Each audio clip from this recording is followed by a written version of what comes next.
لیکن میڈیا والے اکثر یہی بولتے ہیں کہ بھائی مولانا صاحب کے پاس مدارس کے طلبہ اب ان سے ہم یہ سوال کرتے ہیں کہ کیا مدارس کے طلبہ پاکستانی نہیں ہے؟ کیا مدارس کے طلبہ کا ووٹ چوری نہیں ہوا ہے؟ کیا وہ اپنے ووٹ چوری کرنے کا مطالبہ نہیں کر سکتے ہیں؟ کیا وہ روڈ پر نکل کر حکومت سے مطالبہ نہیں کر سکتے ہیں؟ کیا ان کے پاس شناختی کارڈ نہیں ہے؟ جب یہ سب کچھ ہے تو پھر مدارس ہر جگہ مدارس کا رٹ کیوں لگایا گیا ہے؟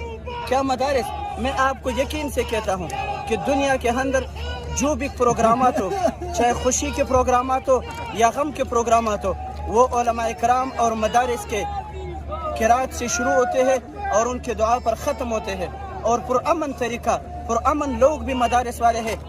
آزادی مارچ میں آپ کو دکھایا بھی گیا کہ پوری دنیا میں امن ہم نے دکھایا کہ مدارس والے پرامن لوگ ہیں، وہ کبھی بھی ملک کے اندر فساد برپا نہیں کریں گے، اور ہم حکومت سے مطالبہ بھی یہ کریں گے کہ جس طرح اسکول اور کالج والے اپنے ووٹ چوری کرنے کے لیے روڈوں پہ نکل سکتے ہیں، تو اسی طرح مدارس کے طلباء بھی پاکستانی ہیں، ان کے پاس بھی پاکستانی شناختی کارڈ ہے، تو لہٰذا اس طرح باتیں نہ کی جائے، کیونکہ جس طرح عام لوگ پاکستانی ہیں اسی طرح مدارس والے بھی پاکستانی ہیں۔ اور الحمدللہ میں یہ دعوے سے یہ بات کہتا ہوں کہ میں ان تمام سے اپنے آپ کو زیادہ تر پاکستانی ثابت کرا سکتا ہوں۔